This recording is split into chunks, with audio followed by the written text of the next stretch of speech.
Bonjour les chers amis, j'espère que vous allez bien ce matin. Donc, c'est un privilège de pouvoir partager avec vous ce matin. Donc, ça va être très simple. On va lire le chapitre qui m'a été assigné sur lequel que je vais enseigner ce matin. Il s'agit de 2e Pierre, la deuxième lettre de Pierre au chapitre 1er. Donc, on va simplement lire les passages et puis voir ce qu'on peut en tirer pour nous inspirer et nous encourager. Amen. Ça vous convient comme plan de match ce matin? C'est pas trop simple? OK. Amen. Donc, 2e Pierre, chapitre 1er. Donc, je vous invite à regarder avec moi. On va commencer par le premier verset, évidemment. Donc, juste avant de commencer ma lecture, j'aimerais vous mettre un peu dans le contexte, OK? Donc, comme ça dit, c'est le deuxième épître de Pierre, qui est évidemment écrit par l'apôtre Pierre, qui était un disciple de Jésus.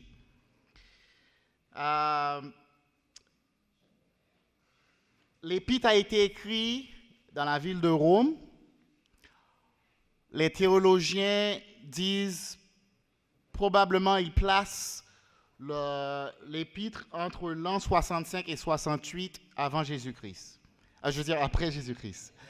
Juste quelques années avant la mort de Pierre, qui, selon la tradition, avait été crucifié sans dessus-dessous, ça veut dire la tête en bas, à cause de sa foi. Donc, les destinataires de la lettre, c'était les chrétiens qui vivaient en Asie, un peu partout, sous l'Empire romain. C'était les chrétiens du 1er siècle qui, à l'époque, confrontaient beaucoup de défis par rapport à leur foi. Ils étaient à l'écoute de philosophes et d'orateurs qui leur enseignaient des choses contraires à ce qu'ils avaient reçu comme enseignement. Donc, c'est ça un peu le contexte, mais on va dire qu'en tant que chrétien, on sait que les paroles de Pierre, les paroles de la Bible sont inspirées de Dieu. Donc, les paroles de Pierre sont d'actualité aujourd'hui. Il y a tellement de choses qu'on peut apprendre des prochains versets que nous allons lire. Donc, on commence par les salutations de Pierre à l'Église. 2e Pierre, chapitre 1er, versets 1 et 2. Simon-Pierre, serviteur et apôtre de Jésus-Christ, à ceux qui ont reçu en partage une foi du même prix que la nôtre, par la justice de notre Dieu et du Sauveur Jésus-Christ. Que la grâce et la paix vous soient multipliées par la connaissance de Dieu et de Jésus, notre Seigneur. Donc, juste quelques points importants que je tire de ces premiers versets. Premièrement, je vous invite à regarder le langage employé par Pierre pour adresser à ses destinataires. Il dit, il parle d'eux en disant, vous avez reçu en partage une foi du même prix que la nôtre. Puis les mots grecs qui ont été traduits par ce qu'on vient de lire transmettent l'idée que la foi, puis je vous demande de prêter attention à ça parce qu'il y a beaucoup de chrétiens qui ont une mauvaise compréhension de ce qu'est la grâce de Dieu et de ce qu'est la foi. Le langage ici transmet l'idée que la foi est un cadeau. Que la foi est un cadeau. Puis je vous dis une petite anecdote. Je me rappelle un jour, il y a quelques années, probablement 3 à 4 ans, où à cause de mon travail en Haïti avec l'école, j'avais un ami à moi qui habite aux États-Unis, qui travaille pour une multinationale, m'avait mis en contact avec un homologue qui travaille ici à Montréal. La compagnie s'appelle AXA, c'est une compagnie d'assurance française. Et puis, il donnait des milliers de livres en don pour l'école en Haïti. Donc, j'ai eu l'opportunité de rencontrer cette femme qui était vice-présidente d'un département.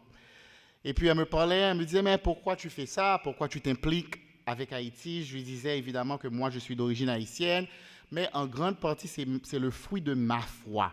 Je crois en Dieu, je crois que Dieu a un but pour ma vie et que c'est important d'aider. Puis elle disait qu'elle le faisait simplement parce que ça lui donnait le goût d'aider. Puis elle a dit quelque chose qui m'a fait réfléchir. Elle a dit, qu'est-ce que j'aimerais avoir la foi? Parce que la foi, c'est un cadeau, tu sais. Et puis j'y pensais, je disais, je ne lui ai pas dit ces mots, mais c'est ce que je pensais.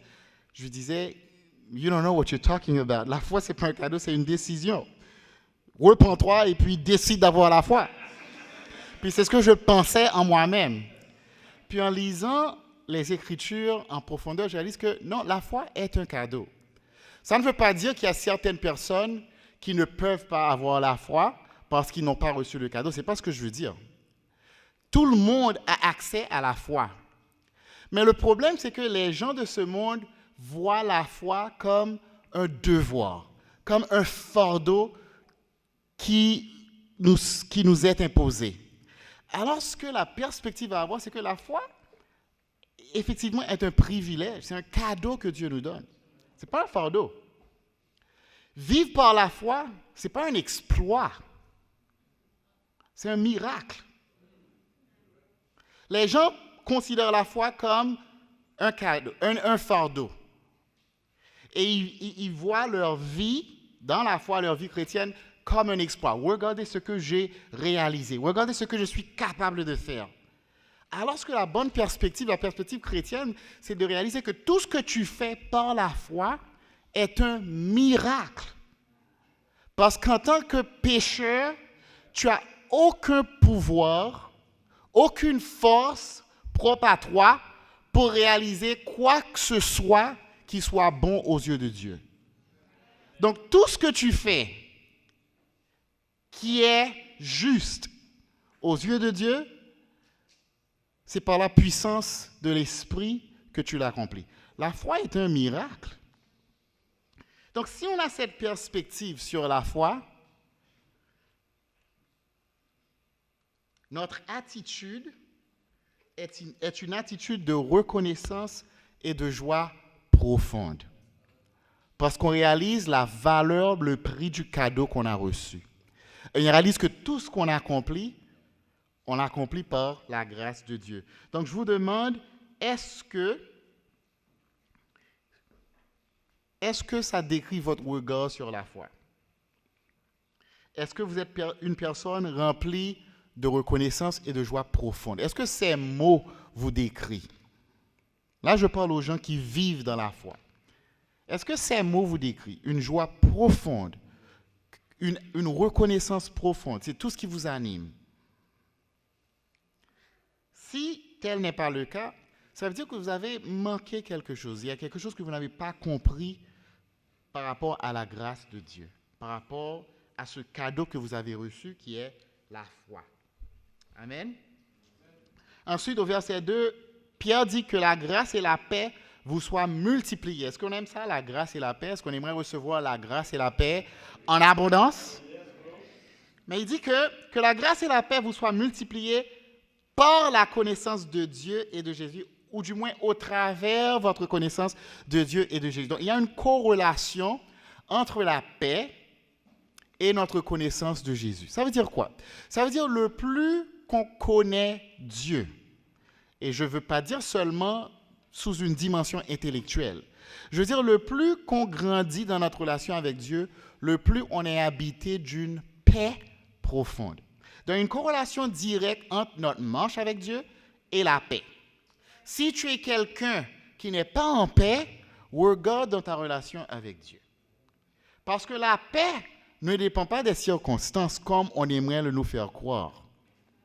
La paix ne dépend pas des circonstances, comme la joie qui est un fruit de l'esprit. L'enseignement de ce monde, c'est que si certaines conditions sont remplies dans ta vie, donc tu peux avoir la paix et la joie. C'est-à-dire, si j'ai assez d'argent, si je suis en santé, si mes collègues de travail me respectent, si mon patron me donne la promotion à laquelle je m'attends, si mes enfants ne pleurnichent pas et font leurs devoirs quand je leur dis, on a toute une série de conditions pour avoir la joie et la paix. Alors que l'enseignement biblique nous démontre que notre paix et notre joie sont en proportion directe avec notre marche avec Dieu. Le plus que tu connais Dieu, le plus que tu marches avec Jésus, le plus tu es rempli de paix et de joie profonde. OK? Donc, on continue. Pierre, après ses salutations, enseigne sur un sujet extrêmement important. Il parle des vertus chrétiennes. OK? Puis je vous demande de suivre avec moi. On va aller à partir du verset 3. Pierre explique, il dit, comme sa divine puissance nous a donné tout ce qui contribue à la vie et à la piété, au moyen de la connaissance de celui qui nous a appelés par sa propre gloire et par sa vertu, lesquels, sa gloire et sa vertu, nous assurent de sa part les plus grandes et les plus précieuses promesses, afin que par elles, vous deveniez participants de la nature divine, en fuyant la corruption qui existe dans le monde par la convoitise. On s'arrête là. Je sais que la phrase n'est pas terminée, n'est pas encore terminée, il n'y a pas de ponctuation, mais on va s'arrêter là. Pourquoi? Parce que Pierre nous indique que Dieu a mis tout et absolument tout à notre disposition pour vivre la vie chrétienne. Dieu est juste. Pas juste tout simplement dans le sens de justice, mais juste dans le sens équitable. Dieu ne nous demande pas à vivre selon un standard sans nous équiper pour y arriver. Est-ce que vous êtes là avec moi? Parfois, le monde dépeint cette image, cette caricature de Dieu, d'un Dieu cynique, d'un Dieu sadique, qui nous demande de sauter plus haut que nous avons la force de le faire. Puis ce n'est pas du tout le Dieu que la Bible décrit. Dieu met un standard, mais il nous donne absolument tout ce qu'il nous faut pour atteindre ce standard. La question est, est-ce qu'on utilise, on se sert des choses que Dieu a mis à notre disposition? Donc, la Bible nous enseigne que Dieu a tout mis à notre disposition. Tous les outils nécessaires pour notre sanctification. Essayons de les énumérer, ou au moins d'énumérer quelques-uns. Qu'est-ce que Dieu a mis à notre disposition pour nous aider à la sanctification? La parole de Dieu. Ben, on arrête à la parole parce qu'il faut en dire plus.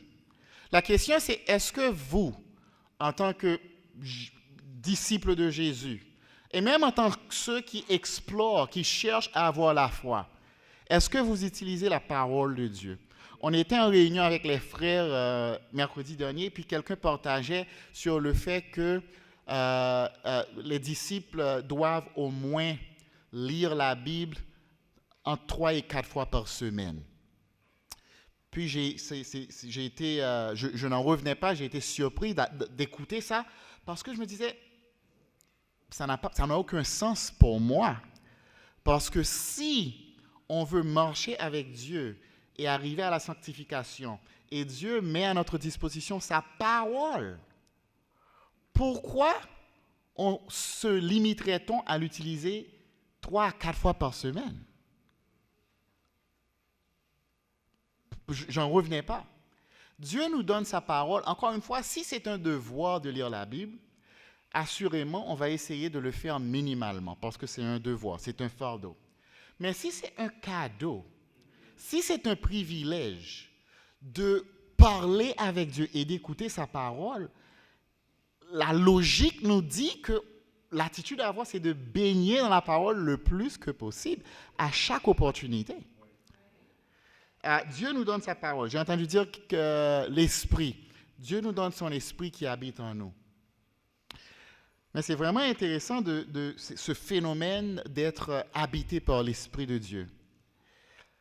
Même lorsqu'on est habité par l'Esprit de Dieu, la Bible nous enseigne qu'on a encore le choix. En tant qu'agents moraux que Dieu a créés avec le libre arbitre, le libre choix, Dieu n'impose pas sa volonté de façon oppressive sur nous. Nous avons encore la liberté de choisir. Donc, même lorsqu'on est habité par l'Esprit, ce n'est pas comme on dit en anglais « autopilot ». L'Esprit ne tasse pas à côté de notre volonté. Il faut choisir d'écouter l'Esprit et d'obéir l'Esprit. Donc, la parole, l'Esprit, quoi d'autre? Qu'est-ce que Dieu met à notre disposition? Le pardon. Ne pas pardonner, c'est tellement un fardeau, c'est tellement un poids qui nous ralentit. Dieu nous donne l'opportunité de pardonner et d'être libre des fautes qui ont été commises contre nous. Eduardo, la prière. La prière. Combien de fois on traverse des moments difficiles et au travers de la prière, même lorsqu'on n'obtient pas exactement ce qu'on veut, mais on devient habité par une paix qui nous permet de continuer sur le chemin. La prière et l'Église, la formation, les relations. Donc Dieu met tout à notre disposition pour atteindre la sanctification. Donc atteindre la sanctification devient une question, non pas est-ce que Dieu est là pour nous aider, mais est-ce que nous, on est actifs en utilisant ce que Dieu a mis à notre disposition. Amen. Donc, pour poursuivre, Pierre dit également que Dieu nous a donné les précieuses promesses, ces précieuses promesses, afin que par elles, par ces précieuses promesses, nous devenons participants de la nature divine en fuyant la corruption qui existe dans le monde par la convoitise. Wow!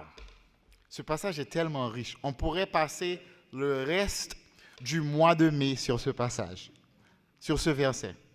Premièrement, il nous indique que Dieu nous a donné des merveilleuses promesses. Quelle était la dernière fois que tu as pris le temps de méditer sur les promesses de Dieu? L'idée qu'on va passer l'éternité avec Dieu. Dans un état tellement merveilleux qu'il n'y a rien au monde qui puisse se comparer à ça. Dans un état de perfection complète. Aucune faiblesse. Aucun handicap. La perfection. Puis vivre pour l'éternité avec Dieu. C'est tellement difficile à décrire. Je ne vous plains pas, vous essayez de comprendre, c'est tellement difficile. Donc si cette pensée ne vous allume pas, ça va expliquer beaucoup de choses par rapport à votre vie sur Terre. Je partage une anecdote avec vous pour illustrer, amplifier ce point. J'ai vu, il y a quelques années, une étude que des sociologues et des psychologues avaient entrepris sur la volonté humaine et puis sur la tempérance et le contrôle de soi, la maîtrise de soi. Il s'agissait de deux groupes de jeunes âgés entre 3 et 5 ans. En anglais, ça s'appelle The Marshmallow Test. Est-ce que vous avez déjà entendu parler de ça? Donc, on met des groupes de jeunes dans une salle, puis on met des assiettes avec des guimauves, marshmallows, devant eux. Et on leur dit, si vous êtes capable de vous retenir et de ne pas prendre le guimauve, le marshmallow qu'on met devant vous, après la durée du test, on revient, on vous en donne 2. On vous en donne 2. Est-ce que vous avez bien compris? Oui. Vous êtes libre de manger maintenant. Si vous mangez maintenant, c'est ça, vous en avez 1. Si vous vous retenez, dans quelques minutes, vous en aurez 2. Puis mais certains gens vont dire, c'est cynique de faire souffrir les enfants comme ça. Non, mais c'est un test qui est vraiment révélateur parce que ça montre la nature humaine. Et puis, c'était vraiment intéressant de voir certains enfants qui disaient, moi, je vais prendre le mien maintenant. Alors, ils le prenaient et puis le bouffaient immédiatement. Mais il y avait d'autres enfants qui disaient, OK, on va attendre.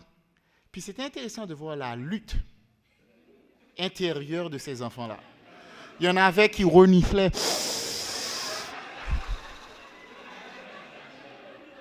Il y en avait qui collaient la joue contre la guimauve comme ça. Et puis, si je me rappelle bien, il y en avait un qui a pris son petit doigt, le bout de son doigt, qui a placé sur la guimauve et puis qui a fait comme ça. C'était tellement difficile. Et puis, à la fin du test, les enseignants sont venus. Puis, à ceux qui ont mangé leur guimauve, ils ont dit, OK, bravo, tu as mangé ta guimauve. Puis, à ceux qui étaient capables de se retenir, ils ont dit, bravo, maintenant, tu as 2. Puis ils disaient, est-ce qu'on peut les manger maintenant? Oui, vas-y. Et puis, de voir la joie rayonner sur leur visage. C'est tellement conforme avec ce que l'Écriture enseigne. Nous vivons dans un monde corrompu. Qu'est-ce qui corrompt le monde? C'est pas le simple fait que... C'est les guimauves. Mais écoute, tu dis ça, c'était toi, hein, Eduardo. Tu dis ça pour blaguer, tu fais une blague, mais c'est tellement vrai. C'est tellement vrai. On est tous comme des enfants, et puis Satan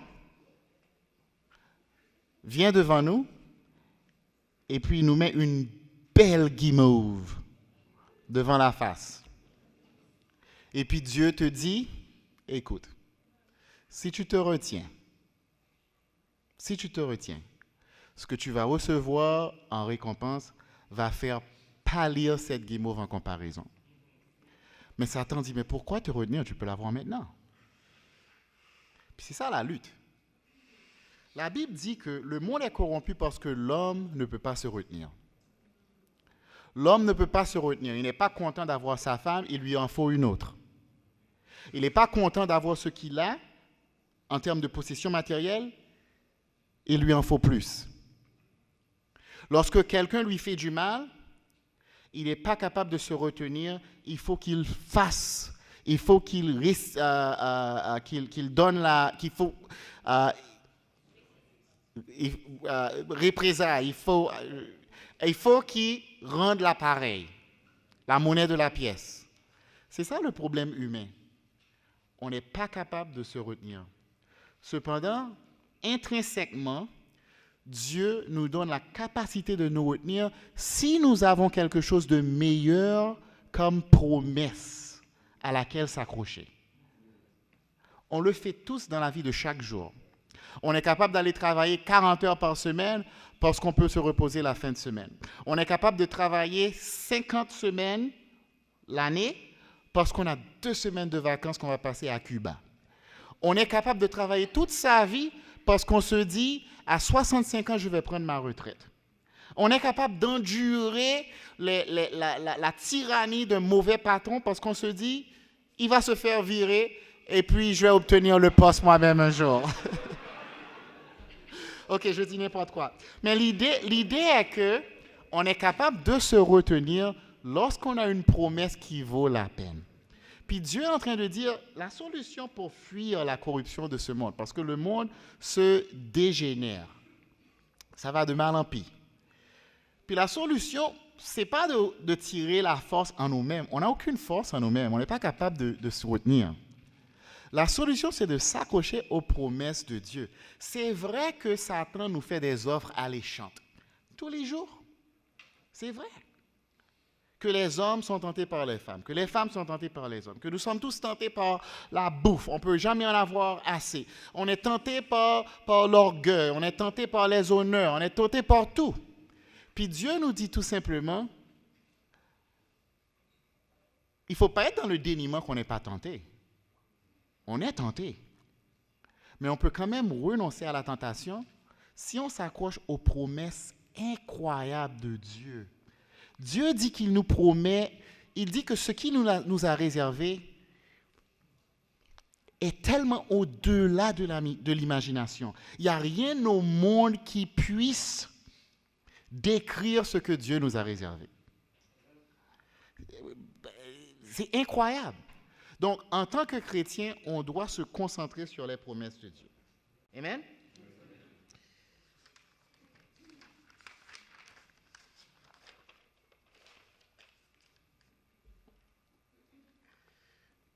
On reprend au verset 5. Alors que je réalise que je n'aurai pas le temps de passer au travers tout mon message. MacArthur est content, il dit, Amen. On en a entendu assez. 2 Pierre, chapitre 1er, verset 5. Donc, puisqu'on a reçu tous les outils que Dieu a mis à notre disposition, on a reçu toutes les promesses de Dieu qui nous permettent de fuir la corruption du monde et de participer à la nature divine de Dieu. Nous, on doit faire notre part. Il faut quand même notre participation active. Et puis c'est ce que Pierre nous dit dans 2 Pierre, chapitre 1, verset 5. Il dit au verset 5, à cause de cela même, à cause de quoi? Quelle est la connexion? À cause des promesses qu'on a reçues, à cause de tous les outils que Dieu met à notre disposition. Quelle est notre part? À cause de cela même, faites tous vos efforts. Il ne dit pas faites quelques efforts. Il ne dit pas faites ce que vous pouvez. Faites tous vos efforts. Quelle est la dernière fois que tu as mis le paquet, comme on dit, que tu as fait tous tes efforts pour accomplir quelque chose? C'est le coût de la réussite dans n'importe ce que tu fais. Si tu veux réussir, ça prend plus que le minimum d'efforts. Tous tes efforts. Donc là, Pierre nous donne le secret de la réussite dans la vie chrétienne. Il faut tous tes efforts. À faire quoi? À cause de cela même, faites tous vos efforts pour joindre à votre foi. Ou appliquez-vous à joindre à votre foi. La vertu. À la vertu, la science. À la science, la tempérance. À la tempérance, la patience. À la patience, la piété. À la piété, l'amour fraternel. À l'amour fraternel, la charité. Car si ces choses sont en vous et y sont avec abondance, elles ne vous laisseront point oisifs ni stériles pour la connaissance de notre Seigneur Jésus-Christ. Mais celui en qui ces choses ne sont point est aveugle. Il ne voit pas de loin et il a mis en oubli la purification de ses anciens péchés. Il y a certaines personnes qui vivent la vie chrétienne comme des aveugles. C'est ce que Pierre indique. Et ils sont parmi nous ce matin. Il y a parmi nous des gens qui vivent la vie chrétienne en aveugle. Ça veut dire quoi? Ça veut dire qu'ils vivent au jour le jour. Ils viennent à l'église, ils chantent, ils vont chez eux, ils reprennent le cours de leur vie. Puis sans penser, leur perspective est tellement ponctuelle. Ils ne pensent pas au passé, ils ne pensent pas à l'avenir. Puis je ne parle pas à l'avenir dans le sens de est-ce que je vais aller prendre des vacances en août ou est-ce que je vais avoir cette promotion que je veux au boulot. Non, je parle d'un avenir lointain. Ils ne pensent pas au paradis, puis ils ne pensent pas non plus à ce que Dieu a accompli le jour de leur baptême en leur donnant la rédemption de leurs péchés. La Bible dit que si vous vivez en aveugle, vous allez tomber dans un trou. Et ça va être la fin de votre foi chrétienne. L'alternative, c'est de toujours garder à l'esprit ces 2 points. Il y a un écart énorme entre les deux. Ton point de départ, qui est le jour où Jésus a transformé ta vie, qu'il faut toujours garder à l'esprit, et ta destination, le paradis. Tout ce que tu fais entre ces 2 points-là est déterminé par ta perspective. Et si on a la bonne perspective, on sait d'où on s'en vient et on sait où on s'en va, on s'efforce tous les jours, dans le quotidien, on s'applique à grandir dans sa foi. On n'est pas satisfait de là où on est rendu. On s'efforce de continuer à grandir. On ajoute à sa foi la vertu. Ça veut dire quoi la vertu? Ça veut dire l'excellence morale. On s'efforce à devenir meilleur. On ajoute à la vertu la connaissance. On s'efforce de grandir dans la connaissance de Dieu. On ajoute la piété, qui est la ressemblance à Dieu. On essaie d'imiter les traits de caractère de Dieu, sa patience, son amour, sa tempérance. Comme Ghislain disait face à ses copropriétaires, on voit chaque opportunité, chaque défi, chaque difficulté de la vie comme un exercice, une opportunité pour ressembler davantage à Jésus. Est-ce que vous voyez comment ça change la perspective? Mais tout ça est le fruit d'une compréhension que on a été délivré du mal et on s'en va vers l'éternité avec Dieu. Et la Bible nous dit que si ces qualités sont en nous de façon grandissante, et je vais finir sur cette note, on recevra, je vais lire le passage avant d'expliquer, Donc, on continue. C'est pourquoi, frères, appliquez-vous d'autant plus à affermir votre vocation, verset 10, et votre élection, car en faisant cela, vous ne broncherez jamais. C'est ainsi en effet que l'entrée, verset 11, c'est ainsi en effet que l'entrée dans le royaume éternel de notre Seigneur et Sauveur Jésus-Christ vous sera pleinement accordée. La Bible nous le dit sans équivoque, sans ambigu, qu'il y a un point final à l'existence humaine. Et je ne parle pas de l'existence humaine sur le plan individuel, je parle sur le plan collectif. Il y a un jour où Dieu mettra fin à l'existence humaine telle qu'on le connaît. On ne sait pas quand, mais on en est plus proche aujourd'hui qu'on l'était hier. OK? Ce jour-là, ce sera le jour du jugement, où tous devront comparaître devant Dieu. Les saints, ceux qui ont été sanctifiés par le sang de Jésus, qui ont vécu dans la grâce de Dieu et qui ont servi Dieu avec une conscience claire, seront accueillis dans le royaume éternel. Mais la Bible, on n'a pas le temps d'aller en profondeur, mais la Bible nous explique qu'on ne va pas tous recevoir la même récompense. Il y a certaines personnes qui vont rentrer dans le royaume de Dieu ce jour-là, en présence d'Abraham, des anciens, des apôtres, des prophètes. Tout le monde sera là. Il y a certaines personnes qui vont faire leur entrée et toute l'assemblée, des myriades et des myriades d'anges et d'humains de toutes les époques vont se mettre debout et ils vont applaudir. Bravo! Bravo! Bravo! Et il y en a d'autres qui vont arriver et ça va être c'est qui ça? Qui il est? Vous allez rentrer dans le paradis. Mais l'accueil que vous allez recevoir ne sera pas pareil à l'accueil que d'autres vont recevoir. Il faut mettre les choses en perspective. Il faut mettre les choses en perspective. Le but du chrétien, ce n'est pas seulement d'aller au paradis. Le but du chrétien, c'est d'accomplir le plus que possible pour Dieu pendant son existence sur cette terre. La Bible nous enseigne qu'il n'y a rien de perdu. Il n'y a rien que tu sacrifies sur cette terre qui est perdu. Même lorsqu'on ne le reconnaît pas, nous-mêmes dans l'Église, Dieu le voit. Puis c'est la loi de la nature. Tout ce que tu sèmes, au temps opportun, tu le moissonnes. Il n'y a aucun bien que tu fasses sur cette terre que tu perds. Donc, frères et sœurs, je n'ai plus de temps, mais je vous laisse sur ces mots. Ne perdez pas votre espérance. Dieu va vous récompenser grandement. Merci.